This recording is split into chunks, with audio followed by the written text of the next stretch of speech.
Thank you for coming and welcome on behalf of Orrick. My name is David Concannon, and I run Orrick's Emerging Companies Group here in New York. And for those of you who don't know Orrick, we're a international law firm of 1,100 lawyers with a significant focus on technology, representing a lot of technology companies, entrepreneurs, and investors.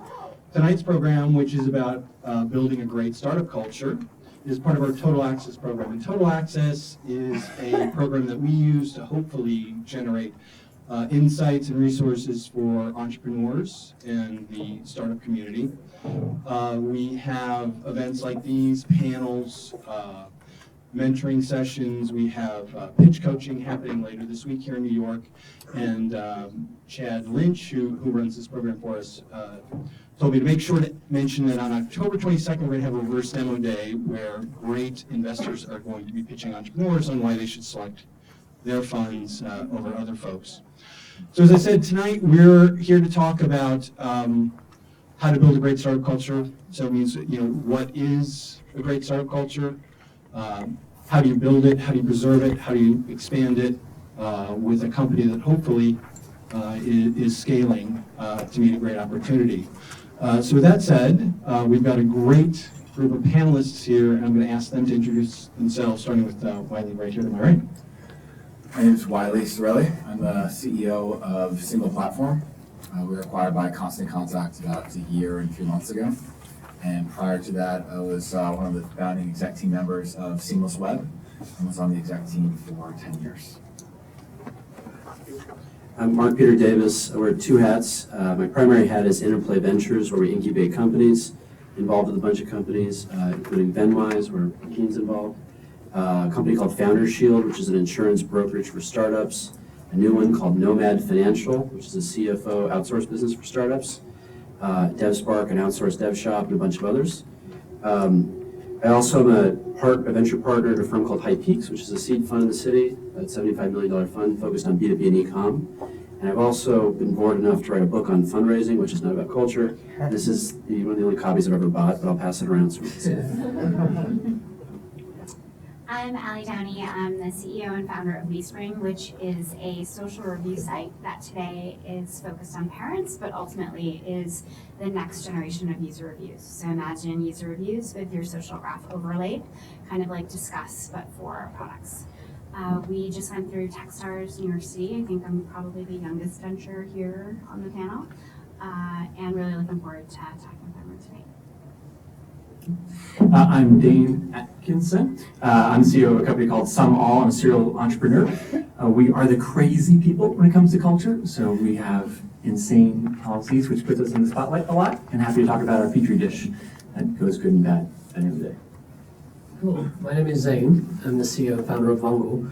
We power video ads in some of the world's top apps. We're live in over 1,000 apps, and we're powering ads in companies like Supercell, EA, and Sega. Hey, I'm Joaquin Roca. I'm the Chief Organization Officer at Venwise.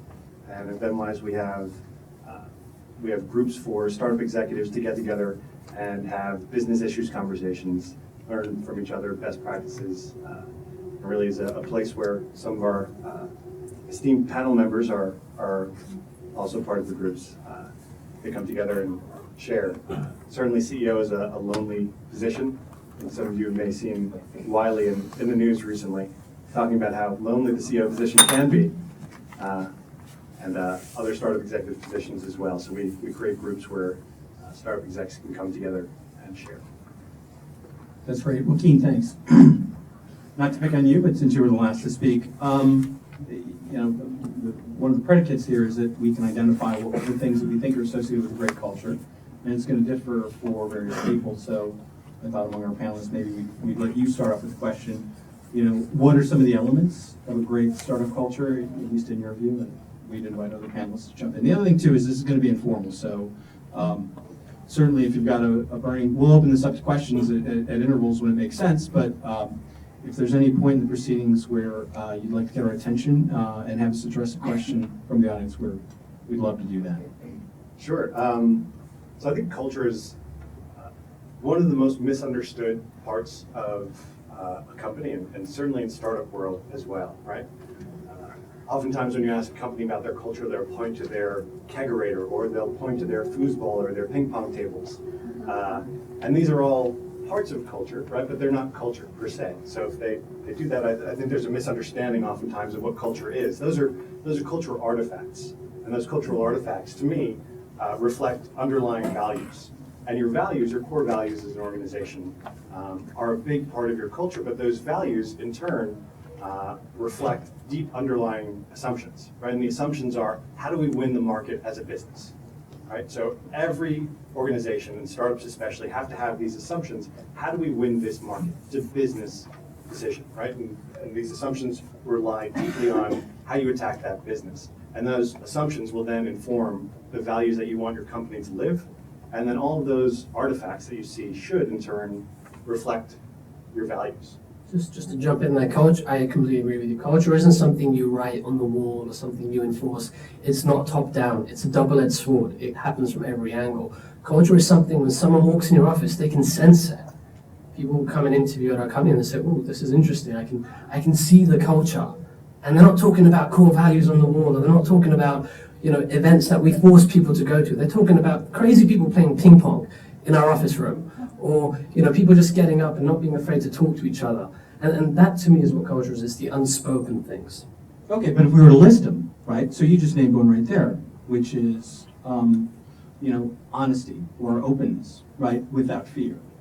So I recently saw a company that they talked about, one of the great things we did was brutal honesty, where we said, we are going to tell you things that you don't want to hear, and the way we empower people to do that is by saying up front, I'm going to be brutally honest with you. So the person is, they know that they're in a place where, it's a rule. You got to accept that. If someone sort of invokes that clause, they can do that, and you know that something's coming.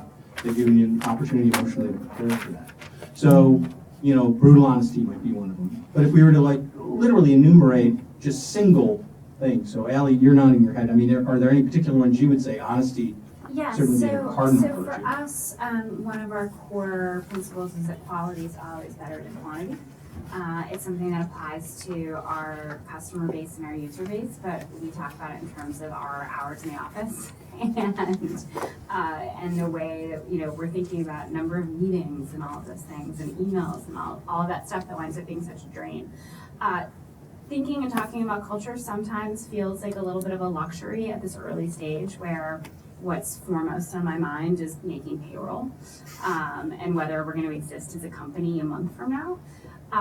But we got really good advice early on from Brad Feld, who's one of the founders of Techstars and is one of the, I think, deans of culture in the tech startup community. And he suggested that we sit down as founders and independently write down what we cared about and what our values were and what we wanted to accomplish as a company and who we were and who we wanted to be.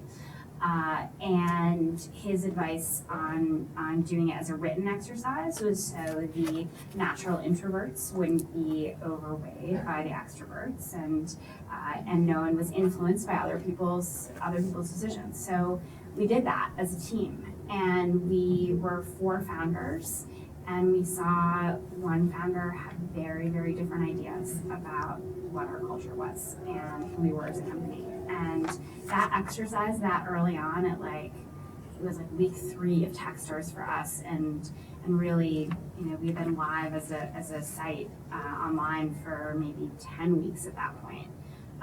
It was a big sign, and it's a really important thing that you have to do in the earliest stages to have be your compass as you're making hiring decisions and figuring out who belongs and who probably isn't going to be a sustainable team member.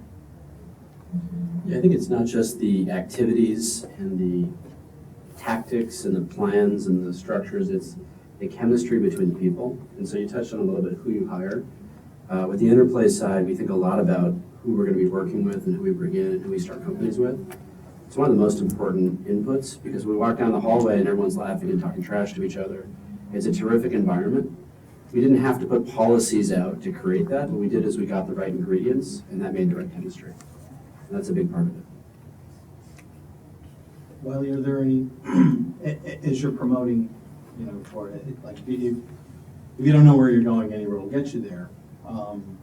For you and your experience, were there core values that were first among equals, meaning there's always going to be some trade-offs because we're dealing with humans, so nobody's going to have all the cardinal virtues.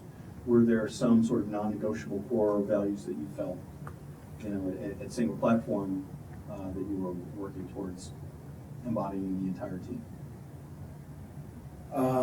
Yeah, so I'd say one is, I think step one is just getting everyone needs to be bought into the same vision for the business. I think same vision for the culture as well, but same vision for the business. You don't need to worry too much over this. You're so concentrating on, earlier on in the business, you're always focused on what's happening today or what's happening this week, what's happening this month. You're not thinking like a year out, but it's always important that people are bought into your vision. And oftentimes founders, people that are in the original family stage aren't bought into the vision. So I say that's like that's step one. And then step two is hiring people that will be brutally honest with you, and hiring people that you love to work with. You're spending, it's not just like your work life, it's your life. You're spending every day with them from early to late, and you want to be around people that you love to work with. So that's like one of the policies that we have is like a no asshole policy. We've let go of a lot of like our top salespeople and 2 vice presidents of sales, even though they were performing it because they are sort of didn't quite fit our culture. And what happens is usually when you let those folks go, the rest of the organization just can like breathe. And, Well, they take note that there are consequences too for your interaction with peers. I found that a lot of places that express the no assholes rule really mean no more assholes rule. But that kind of skips ahead to maybe later in the conversation we talk about how, addition by subtraction and some of the experiences maybe that people have had here.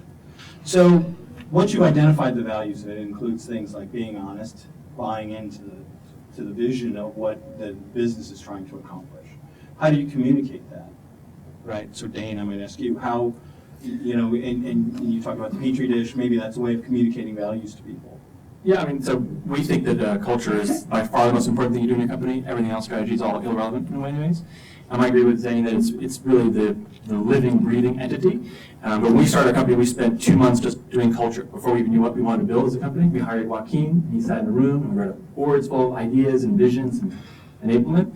And after that, we decided that was a lot of great words. It didn't really matter. So then we tried to back it up with programs. So if we care about family, then we take an insurance policy out on every employee. So if someone dies, they get millions of bucks and they're fine.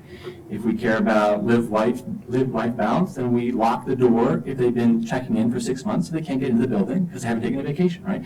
So there's ways to programatize a lot of the philosophies you have so that when people come in, it's always the vibe, but when you say, we actually can sell your shares at any point. Like when you show the actual written word and they say, okay, this company's different. When people come into our company, we show them the salaries of the people that are interviewing them because we're transparent. It's like, oh shit, that didn't happen anywhere else. So manifesting it is definitely the vibe or the energy, but you can also come up with actual real material things that sort of support it.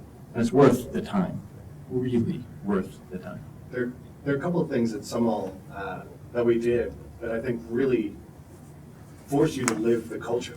Yeah, that's true. I mean, it's huge. I mean, one of them is, you're going to know everybody else's salary. And there are people who will come in when they're interviewing and say, what? No way, can't do that. And say, that's great. You may be ultimately qualified, but you don't fit. And it's great because that's just like self-selected out. And that's what you want culture to do. Also, thinking about how open and transparent, right? Board meetings are on every team member can dial in and see the board meetings. It's crazy. And the idea is, look, it's connected to what SumAll does, right? SumAll's a connected data company, and people have to trust SumAll with their most intimate, private data. And if you want to be the company that people trust for that, you have to build that into your DNA. So you do those things because it's a cultural imperative. And why is it a cultural imperative? Because it's a strategic imperative. And that has to be where it's built into the very genes of the company. So I'm going to play devil's advocate here. I completely agree with you. I'm on the same side. But your board meetings become a dog and pony show that if people dial in. How do you actually discuss the things that need to get discussed? There has to be a boundary when it comes to business. So just throwing that back at you, Dave. No, so my experience with board meetings is it creates this weird pocket in the company, and you're like, oh, we got to get ready for the board, and it's coming in, and I come out and I'm like, oh, the board doesn't want me to have this, right? So I'm not even using my own authority, I'm using a fictitious authority from somewhere else. When people listen to the board meeting, and it's an intelligent conversation, our board meetings aren't like update sessions, these are things we're discussing. So they hear the considered constant argument across the team, and anyone can contribute into the board meeting, so it's no illusion, it's not like, okay, obviously our investors think it's important that we make more money, right? So it's not me just saying it, and they don't think that these things are important, but it allows the entire organization to feel connected to it. And the weird thing is only half the team feels they have the time to even listen to it. So it's more the fact that they know they can get at any piece of data, so there's less fear that shit's happening. They're like, oh, here's our compensation discussion, we're firing all these people. That said, our petri dish is insane, and there's a ton of pain for having all these policies that bite me all the time. But it's an experiment, right? We're trying to learn what a different environment can be like. Yeah, so Dane, did you have any, because when we talk about culture here, I think everyone thinks we're talking about employees, right? But obviously there are other stakeholders, right? You don't want to have clients that people, or customers that people don't want to work with. You don't want to have investors that won't agree to that, right? And I think one of the things Zane's getting at is, I don't think my investors would agree to that. We're going to talk about non-performers, right? If that non-performer chooses to dial in, not everybody's agreed to do business in that way. So have you had any experiences where investors have said, wait a minute, we aren't bought into that? Or would you know what I mean? So obviously we're the same way for staff, right? They have to self-select into our environment, so they know that they're going to be exposed, and they're kind of partaking in the experiment to see how it works. We're also very frank and transparent, so we have that conversation that, you know what, Aaron's not working out, and we're considering making a move there. But we've already told Aaron before he walked in that room, because he wanted to do a development meeting, and the development meeting's like, you're sucking up. You got to fix yourself in 45 days or you're out. But there are lots of other problems that happen, right? There are lots of things where they're like, oh, we're going to give you another 10 million. You walk out of the room like, yeah, take the money so we can have more, money and raises. And we're like, no, that's really stupid to take the money now. And you end up in these very long, protracted debates because everyone has all the information. And unfortunately, most teams aren't qualified to deal with that information because it's an expertise you develop. So there's a huge tax in our environment for knowledge sharing. Right, I see. The way we've combated that is to essentially trust each other. That means that even though I may not have the full data points you have, I trust you because we work together. I trust you will jump in front of the bullet for me and likewise. So I'll let you make that call. So sometimes we have to say to employees, look, some of this stuff is confidential and it has to be. This isn't a decision by committee.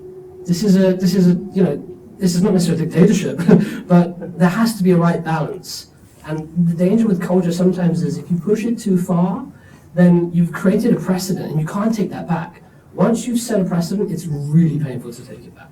Hey, Dane, are there things you guys don't discuss that you would have otherwise because of the dynamic and the transparency you've created? Does it naturally shade people's conversation, or has everyone just completely jumped in and will have the same exposed conversation they would have otherwise? We discuss everything openly, and it hurts. Like I cringe as I go into certain conversations. But I think Zane's right that trust is the ultimate factor we're going for, and we probably have gone way too far over the category because we want to ensure that even if they trust me, that if I decide to do evil to the team, there are ways to prevent it. Because we've seen that happen. We're CEOs. We sell all day long, right? So it's like we can convince people of all sorts of things. The transparency is sort of a framework to say they can look to say that I'm not lying. But ultimately, it's all about getting to the same place where people trust you. And as I said, people start to trust you so much they don't listen to the facts, they don't see the facts. So eventually get there.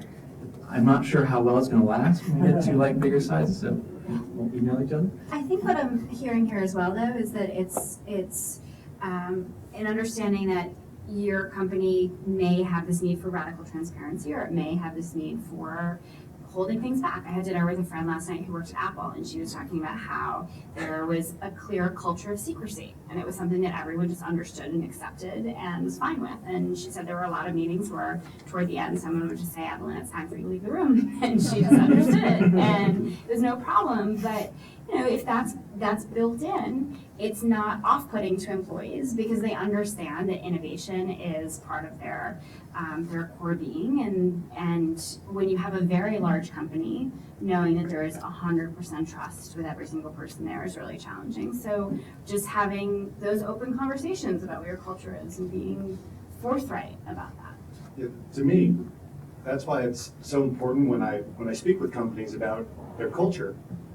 That's why I say it has to be connected very deeply to your business strategy. Right? Those assumptions are not going to be the same. So if you ask, what does a great culture look like? Say, what is the company doing? It's going to be very different, right? 99 companies out of 100, I would say, are you crazy? Why would you do something like SumAll is doing? But because of the imperatives, because of the assumptions on how to win that market, right? Those assumptions lead to these values, which lead to these practices, which are crazy for most companies. Well, can the values change over time? I mean, or do people have some examples of things where they change over time? I think one of the things Dane said is, we'll work until it fails, maybe. I'm paraphrasing, but right? Yeah, our system, we have an amendment system policy, and so it comes up for votes, which is very painful. And in many cases, I lose the system, so that there are things that change. We're like, oh, we don't like the sponsor programs, so we're killing it. And we try to adopt a new policy. You have to have change. There's no way to. I'd say, look, policy, procedure, how you enact your values, those have to change, right?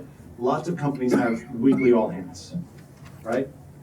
You get to 500 people, you're not going to have a weekly all hands meeting. But that doesn't mean the value of communicating out and bringing data in is going to change. Just the way you enact it has to change, right? Your policy and your process has to change. That's a living thing. But those core values, those are the things that hold your company together. They should rarely change. Yeah. Look, day one, the litmus test is, am I willing to go out for a drink with this person? That's how the essence of culture starts.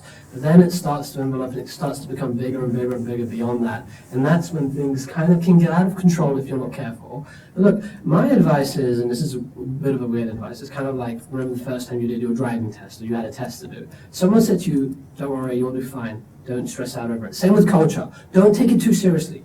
Just let it be as it is, tend to it, look after it, but don't get too stressed out about it and don't try controlling it too much, because that's when things become a disaster. You just have to let it flow. It's like a baby. It outgrows you eventually. As long as it's going in the right direction, let it be. See, I would disagree. I would think that the second you stop paying attention to it, it spins wildly out of You said control. don't try to over-control it.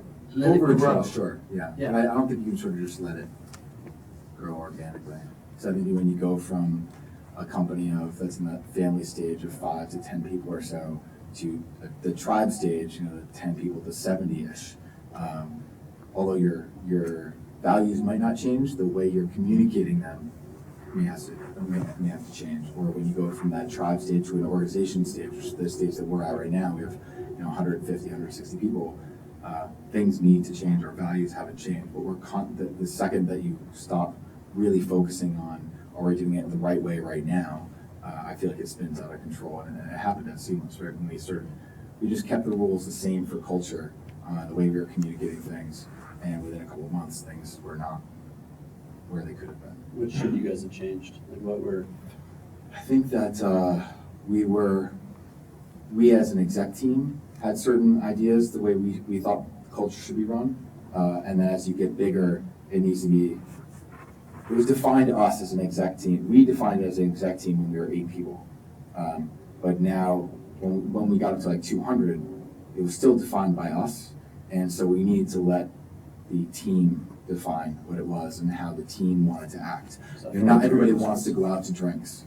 So it can't be the litmus test later on. I'm not saying that is the actual litmus test, but so people want to celebrate in different ways. Not everyone wants to go karting if you win. Not everyone wants to hit a gong if you've hit a new sales goal. Not everybody wants to celebrate with the exec team. It can be a punishment more than So you need to change. And so we constantly survey our people through anonymous surveys to figure out how do you want to celebrate? Because some people don't even want to be called out. They don't want to be given awards. They don't want to stand up in front of the company. They don't want to present their new product.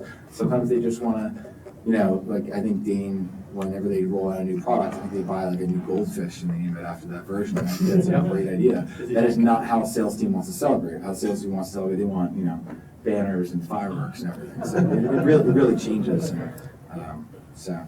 Well, I think there's some things that are non-negotiable and other things you've got to be careful with. Transparency and brutal honesty is something you have to be careful with because you have to live it and you have to accept the consequences. Some things are completely non-negotiable. For me, for example, is breaking your back to make customers happy. That will never change. And that's something that, I don't care what anyone says, we will always go that extra mile for our customers, and that's just a founding thing. But other things you've got to be really careful with. Well, let's say that you have criteria like that, and they're easy to identify, and that one would probably be pretty similar for all of the companies that these founders have been associated with. And there have been many, not just the ones that they're representing today. How do you identify people that have those virtues? And so, Wiley, you grew a team, were involved with the growth of a couple of teams, but, for SinglePlatform, I think you said it's team of 160 now, and you're still at the head of it, right? And you started, from the very beginning. How'd you get from 1 to 160? Did you interview all of those people, or do you have to start empowering other people, and trusting people? How do you identify candidates that do and don't? Sure. So I don't interview everyone now. It was a painful thing to give up, a very painful thing to give up, because we're bringing in 20 people a month down, and you're talking hundreds and hundreds of meetings. And I wish I could. I still interview certain levels of candidates. There's a lot of indicators, I feel like, when I'm in meetings with people. How many times they say I versus how many times they bring up their team members. When you ask them about their favorite boss in the past, and then you ask them about their not so favorite boss, how long they go on about that person and blame that person. Yeah, I mean, there's indicators for all of it, but I'd say the people on our team are much better at hiring than I am. I think I'm really good at hiring people on the earlier stages for family and tribe, not as much for organization. Mark, what about you? Because you've looked at it from both sides, being the VC, essentially it's buying into a culture, and then selling other people into that culture as a VC, but also as an entrepreneur. So you've been pretty much worn every hat in that whole thing, including talking to a fund and saying, "Hey, I'd like to work with you." What are some of the lessons maybe that you got from that in terms of ways to identify a cultural fit? For someone you're hiring, or you're talking investors, or otherwise? Either way, both of them, because I think they both affect culture. I think you're maybe uniquely positioned to talk about it when it comes to taking on investors. Yeah, I think on the investor side, the big litmus test for me is this: if you feel like the person, if you feel like you'd be afraid to call them with bad news, that means there's a boss-employee relationship, and your board is supposed to, in my mind, work for the CEO. If you feel comfortable calling them with bad news, and they'd be supportive and work through issues, you've probably found someone that's a good fit. That is the single biggest thing. And I think there's two mindsets for investors and board members broadly. It's people who think they're your partner and people who think they're your boss. And so drawing that line in the sand early, I think, saves a lot of pain. And I don't know the percentages on either side, but there's a non-negligible percentage of people who think they are your boss. And that matters. Ellie, what about you on the hiring side? So we're still just doing it a little bit by gut. And I know that we probably need to have more systems in place. We just started using a tool that's another startup has created it that does this in-depth personality screen and also assesses problem-solving ability. I used to work in a nonprofit that trained principals for high-poverty urban schools, and the connection there is that in all their research, they identified that people hire people who are like them. So you sit down with someone and you interview them, and they totally bomb the interview, but because they went to a school that was kind of like your school, you think, oh, they were just having a bad day. You sit down with another candidate who's totally disparate from you, and they're pretty good in the interview, but you're more likely to give the job to the person who totally bombed it because you feel some kind of sense of identity with them.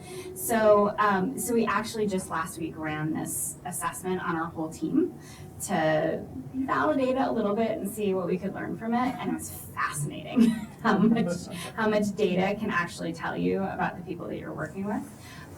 So that's something that we're probably going to use going forward. I said after we did that group assessment that I will never hire a single person without seeing where they rank on those scores, because they were really, really spot on about the people on our team. So I think there are a lot of technological tools out there that can help, but I mean, we're a team of 5, so I'm not really in a place yet to share that much expertise. Joaquin, have you taken advantage of a lot of these sort of survey-based data? I've Approaches. created some.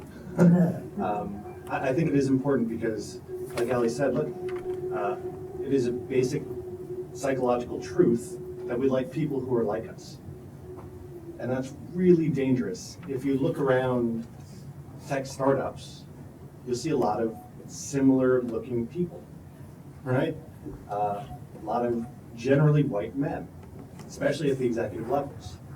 And that becomes a lot of white male companies, and then we become the internet for white men. That's a very small portion of the internet population, you know. And so when you talk about using your gut, and these are things that you should trust, but not solely, not to the exclusion of other things. When you talk about using your gut or who I'd like to go for a drink with, it becomes really difficult to then say, I'm going to get someone who's very different from me. And oftentimes a really diverse team is a team that can see holistically.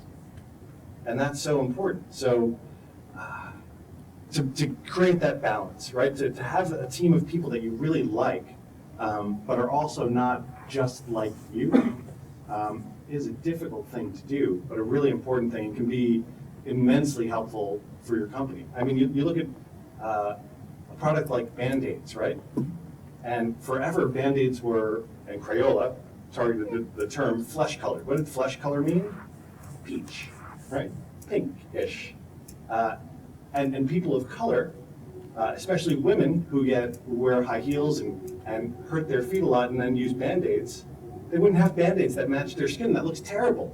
So Band-Aid comes out and they have a diverse group of people say, hey, we should create other colored Band-Aids, and you come with a runaway hit, right? So figuring out how do you find people who are different from me, but fit my culture still, can be a huge strategic imperative and can open markets. Sharia-compliant home loans. If you don't have Muslim people on your finance team, you'd never know, right, that taking a loan that bears interest is against the Quran, and you are eliminating a huge portion of the world.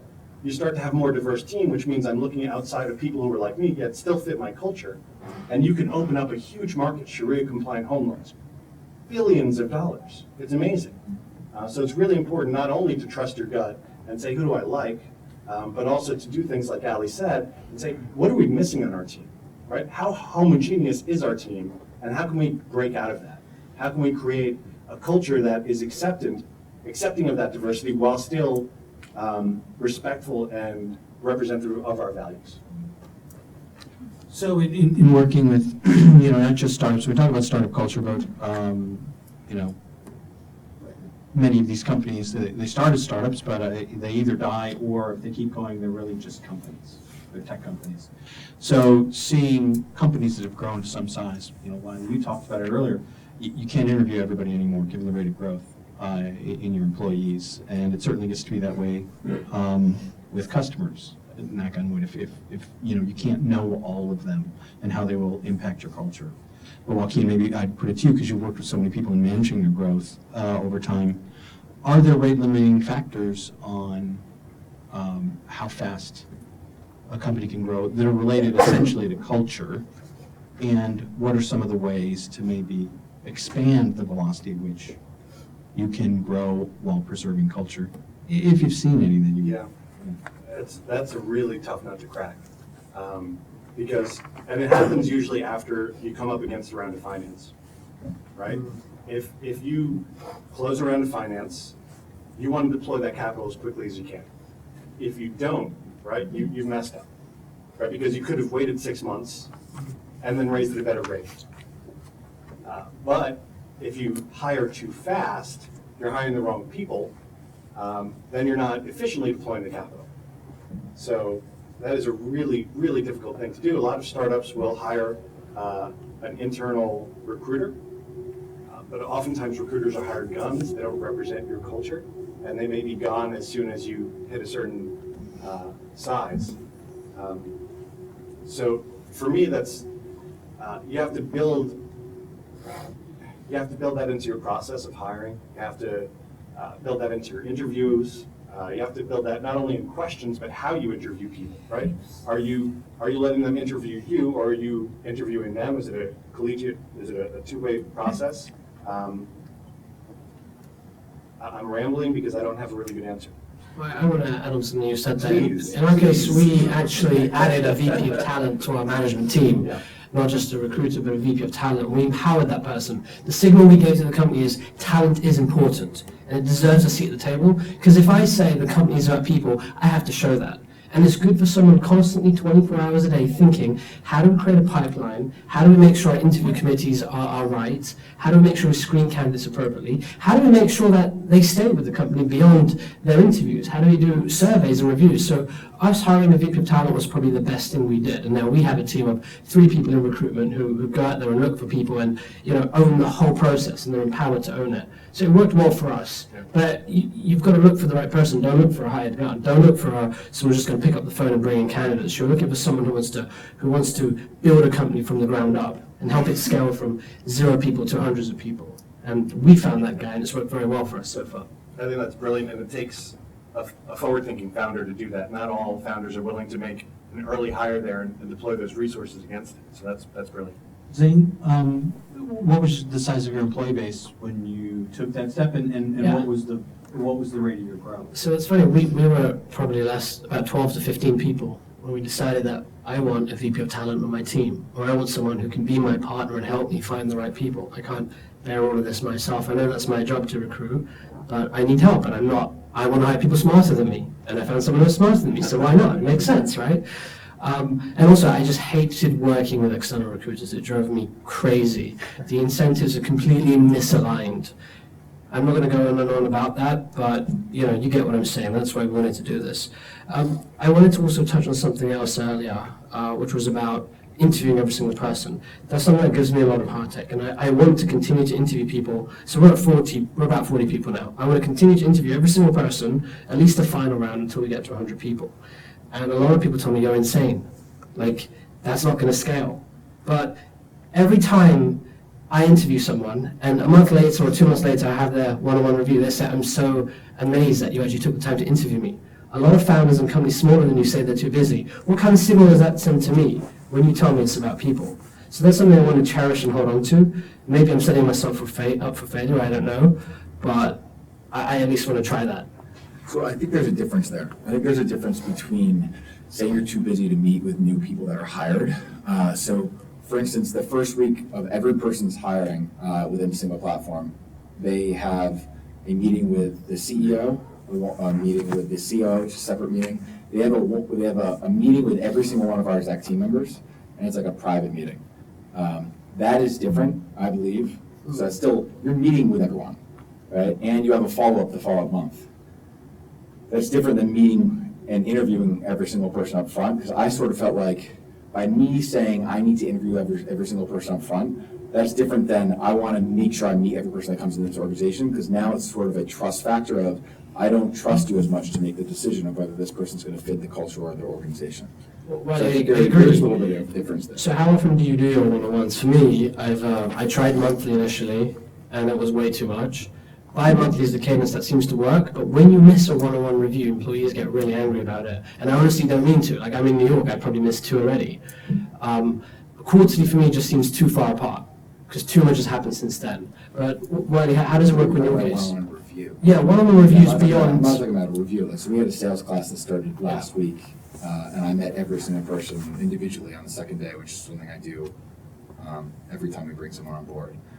One-on-one reviews, I'm not involved in the review process. Like, they report to someone. These are folks that are reporting to someone else, they're reporting to someone else, they're reporting to someone else. I'm not going to sit in a meeting with them and say, you've been doing a good job, you've been doing a bad job.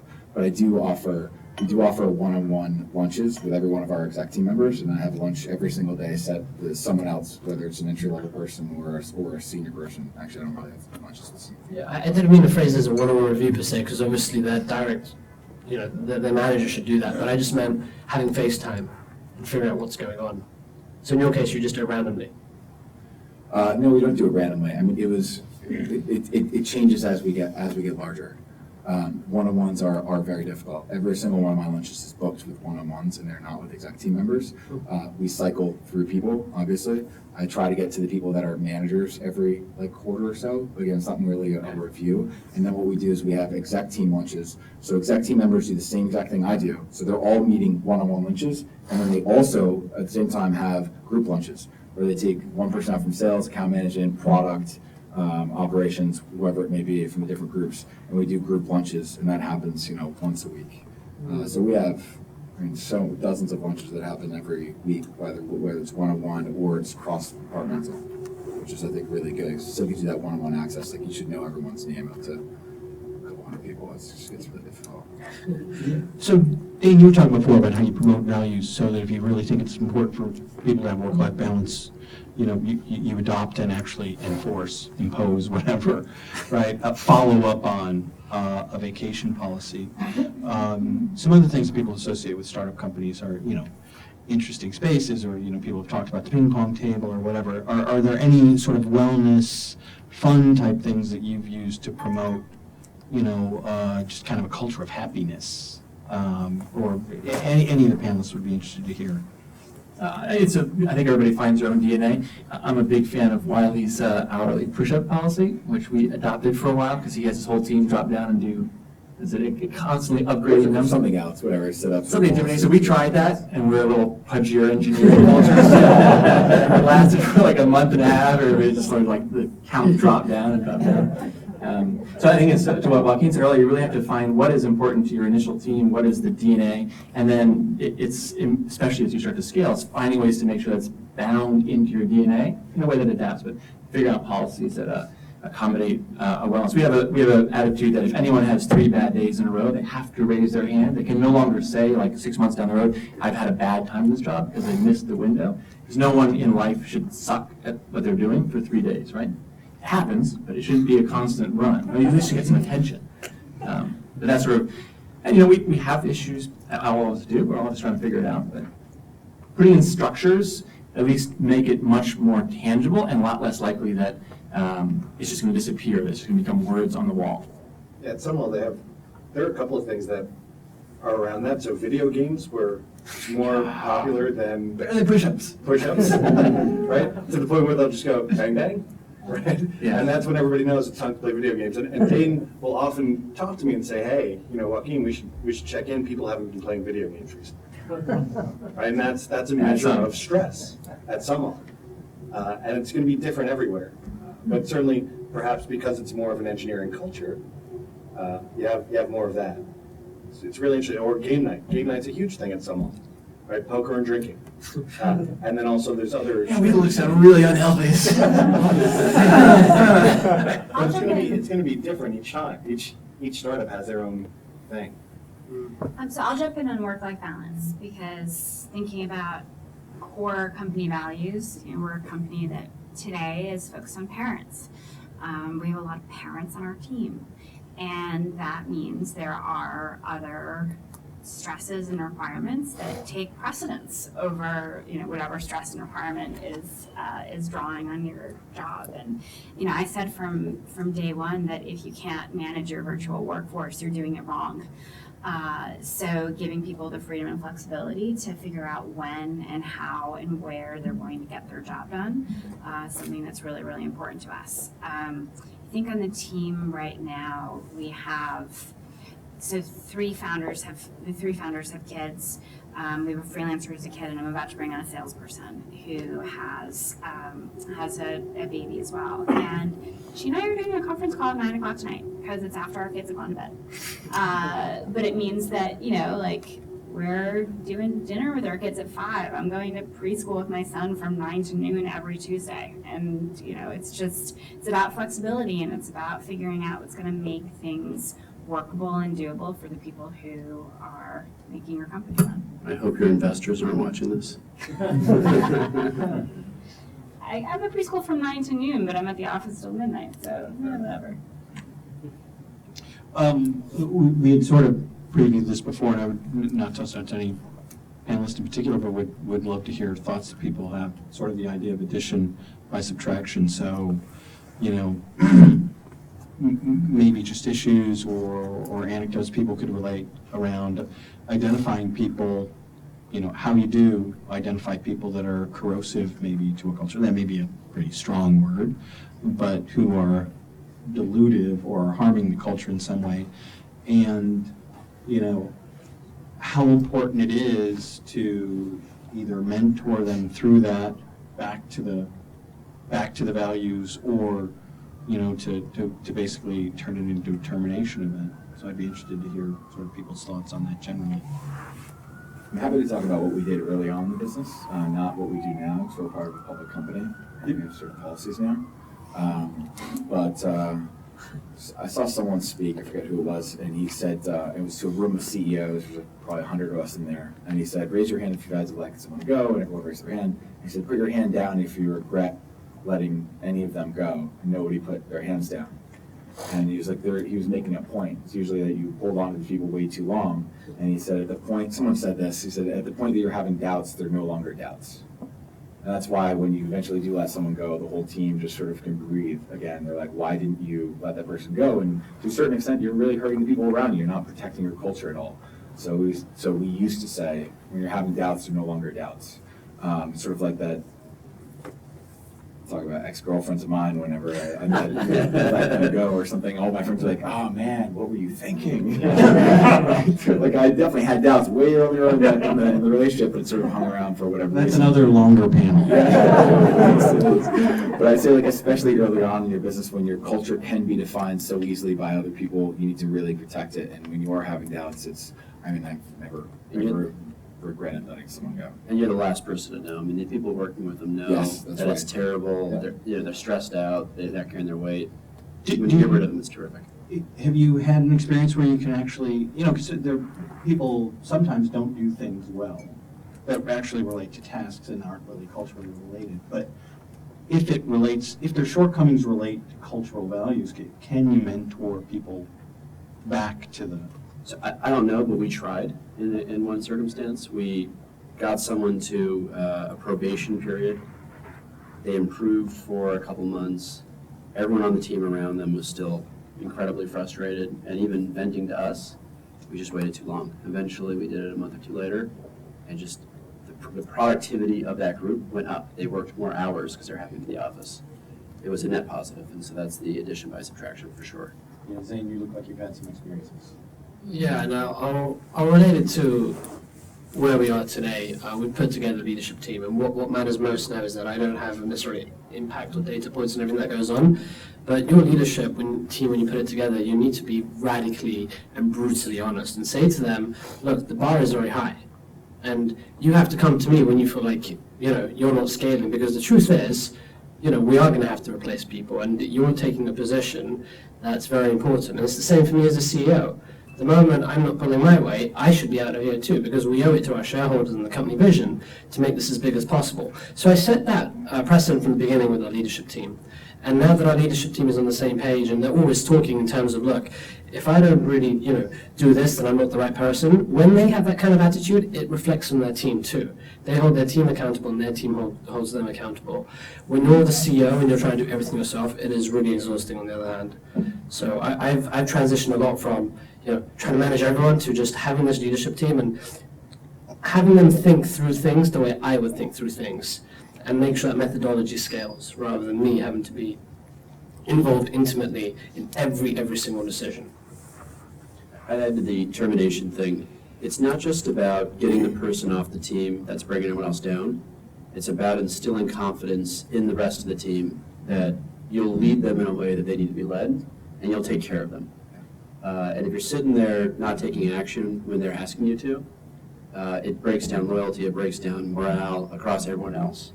In some ways, much more so than the presence of the other person. Yeah.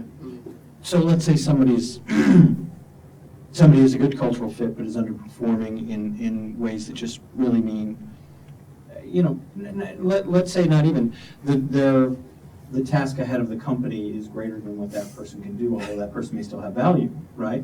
How do you bring people in, upgrade your team, right, while preserving the culture? I mean, that seems to have, a bundle of challenges itself, where You know, you don't want to say, yeah, well, let's just, you know, let's empower this title to do this stuff and hire a different person to do it, as opposed to bringing on a new person with a different portfolio. I don't know, Wiley, if that rings any bells. Or Yeah, and it rings a lot of bells. It's, you know, when you go through those phases of, you know, the family to the tribe stage, and someone, oftentimes it can be founders or original executives, and those are the toughest folks because they put their heart and soul into it, but they're not capable of taking the business to that next level. And you need to, you know, to your point earlier, you need to be able to have people that you can have brutally honest conversations with.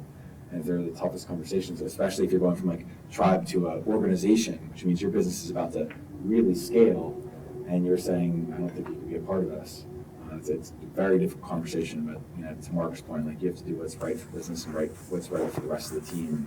You can only give them so much opportunity. The challenge is that, also to Mark's point, you're the last person to find that out, and oftentimes those people are maybe like one of the vice presidents of sales that we let go of. He's hitting and breaking all of his goals. So nobody, of course, wants to come to me because we're hitting and breaking all of our goals and we're showing a track record of this. So why would they tell me about that? So I was the last person to find out, and when I later found out that he's, you know, threatening people's jobs if they're not hitting this goal this week or this goal next week, and everyone's running around scared, and that's why they're performing.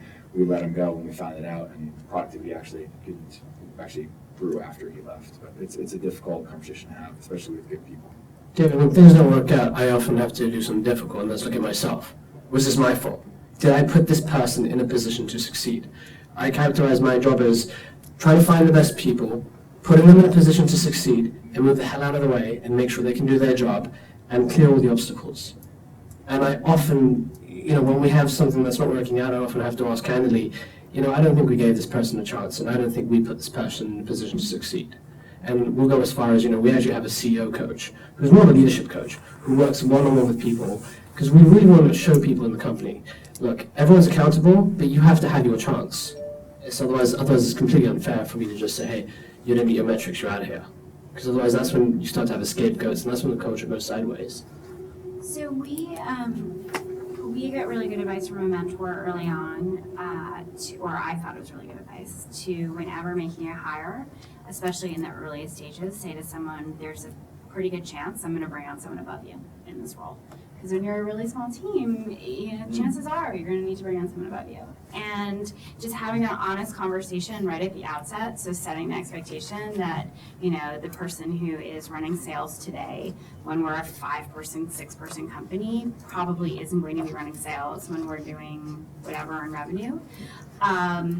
You know, helps manage those expectations. And we also had those tough conversations as a founding team.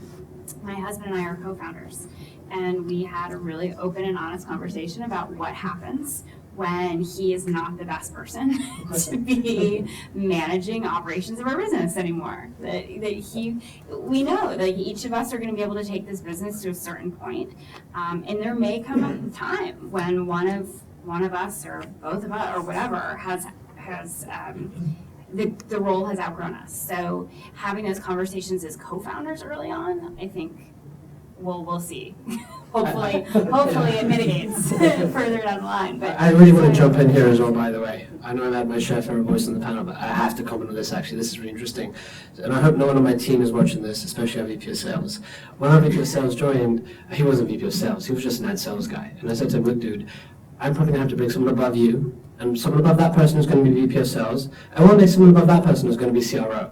The skill set it takes to take this company from $0 to $100,000 to $1 million to $10 million is very different. He scaled it the whole way so far. And we gave him the title of VP of Sales. Sure, he doesn't have the credentials on paper, but he is one of the best guys on my team. And he'd be number 2 in line, you know, to what I do.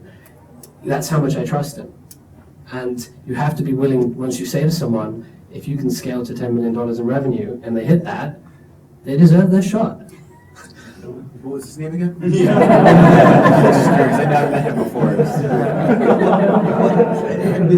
There's a ton more we could keep talking about, but I know I promised earlier that we would reach out to folks, so I'd certainly encourage any. Do I see a hand back there? I compliment in great discussion. I really think that using instruments is amazing. We used to hire people we like, and we had 50% chance of success. last 9 people we hired was through using instruments as well. And 7 out of 9 are staying with us, and they're amazing people. So that's really proof is in that and not hiring. I have a real problem that I want to share with you and see what advice you can give. We are a company that is New York based, and we're going to go national. So we want to open 10 offices throughout the country, and we are on ground as well as online. So we need general managers, VP of sales, whatever you call it, in different cities around the country. What are the 3 things I must do to find those right people and train them so that they can start a new location in a good way while away from the mothership? Where's Brian Burker? We need him. Yeah. I can't really talk to you because I'm not a big fan of having satellite offices. In fact, we had satellite offices around the country. We brought them all in. We're completely online. It's tough for our culture. Yeah, I'm excused because I'm the lawyer here, so I know I don't have to answer this question. But maybe that's something you can chat with some of the panelists with afterwards. But certainly if anybody had any, So I think H. Bloom does some really interesting things there, because H. Bloom, that's kind of a big part of their business model, where they bring in these younger, a lot of them are kind of kids, and they'll follow the founders around for a whole month. And they'll do everything that the founders do, including dragging dirty rose water up and down. They have to wake up at like 7 in the morning for these sales meetings. And part of what they do in their training is actually, look, you're going to come in at 6 a.m. on a Saturday to do the training, right? And they're doing these things to let them know this is what the job's going to entail when you go out into the field. So I think training, shadowing the founder, shadowing the people who are doing their job currently is going to be a really important part of that, helping them not only see the glamorous part of being a general manager of an office opening up in a new location, but the real shit work as well, right? You want them lugging the dirty water around. That's an important part of that experience. What's the name? H. Bloom. I can tell we've got an insightful question here in the front row. All right. Mark, at one point you mentioned that the board is either your boss or your partner. But when Allie just said that, she took her child to preschool, you said, "Uh-oh, I hope your board doesn't know that." It was a joke. And then it came off as like, oh, so what kind of VC are you? Are you more of a boss? I'm a sarcastic VC.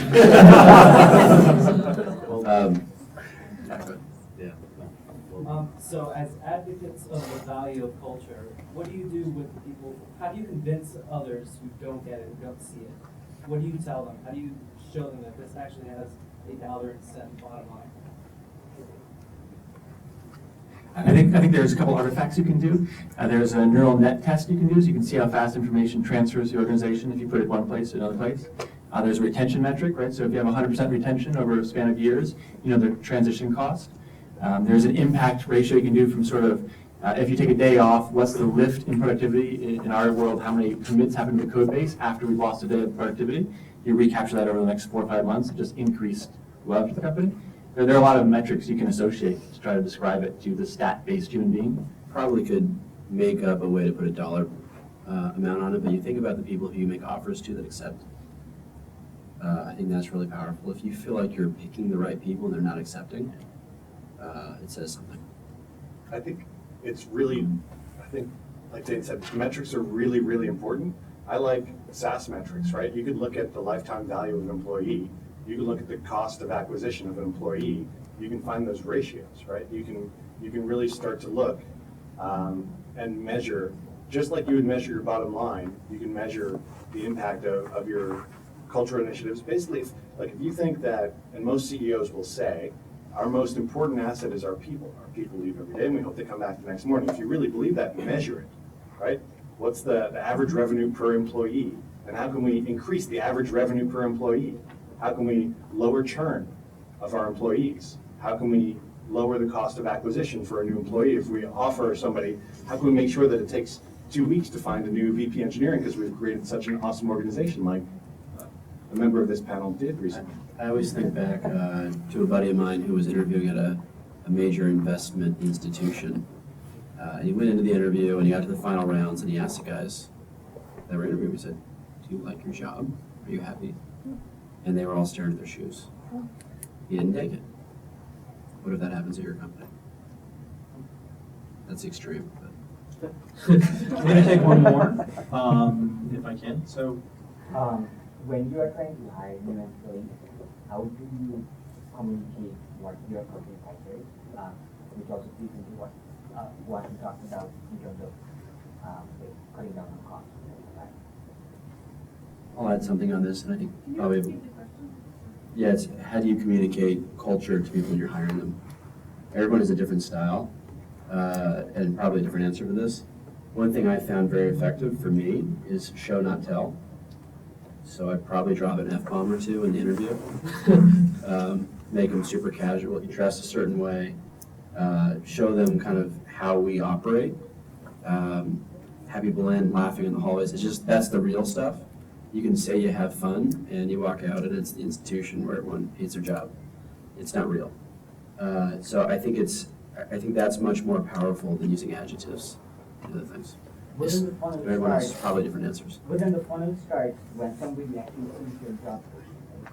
That's where it actually starts out. So maybe. So we would, even in the job posting, we would write sarcastic things like, willing to run through a brick wall without a helmet. That was one of our descriptions for the job. Okay, and so you read that, you're like, okay, this is not a boring job description, hopefully not a boring culture. Here's one thing we're in the process of doing. Rather than worrying about how we articulate culture to candidates, I'm more interested in seeing what candidates think about a culture. And what we do is we send out anonymous surveys for candidates to fill in, and it's amazing. It doesn't lie. It's amazing what people tell you, especially when they realize, okay, probably not going to get a job here because they rejected me. I'll be really honest now, and I'll tell them everything because they want to know everything. This person was rude to me in the interview process, blah blah blah. But the feedback you get from doing that is really good, and it doesn't just extend to potential employees. Do it with your current employees too.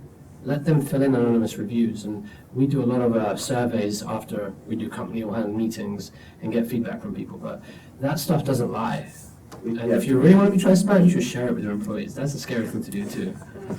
And we do just a simple Net Promoter Score with employees at a couple places. If you guys aren't familiar with that, it's worth Googling, you should know what it is. And there's a new service out in the West Coast called the Lighted app, which makes that email survey literally one click within the email. So quite easy to implement and do. You get real feedback. I would just say that we talk about it. We talk about culture in every one of our interviews. We just hired our director of product, right? And interviewed him like a week ago.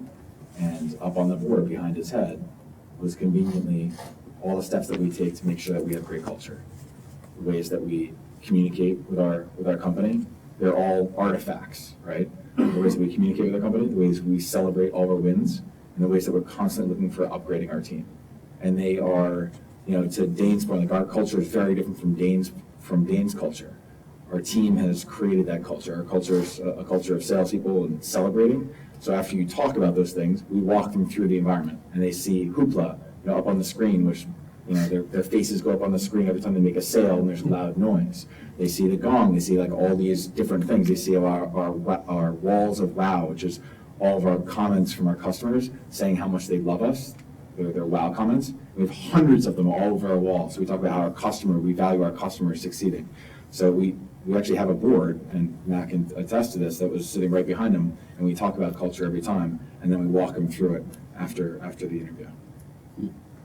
I totally suggested a wall of wow to another client of mine after I walked through SinglePlatform. I was like, this awesome idea. If you love your customers and your customers love you, and that's part of your culture, it's right there when you walk in, right? I think it even spells SinglePlatform. Yeah, it does. Which is awesome. It's like all these stories, the wow comments. And then we even go a step further and we tell our salespeople, do you know that every time we get a wow comment from a customer, which is a customer emailing in saying, I love you guys, we have an automated system that sends an alert to the salesperson and pops up right on their screen. So right when they're signing up an account or trying to sell an account, they see, oh my gosh, we're delivering so much value. So those wow comments are just all over the place, and we celebrate them all the time. So. Wiley, thanks for that. And all of our panelists, thank you very much for coming. Really great, both on the philosophical and the practical side, very insightful, so very much appreciated. And thanks to all of you for coming. Tomorrow we have Nehal Mehta is leading a panel on the current state of mobile, so that'll be here, I think around lunchtime. And remember, Reverse Demo Day, October 22nd. Thanks again all. Thanks.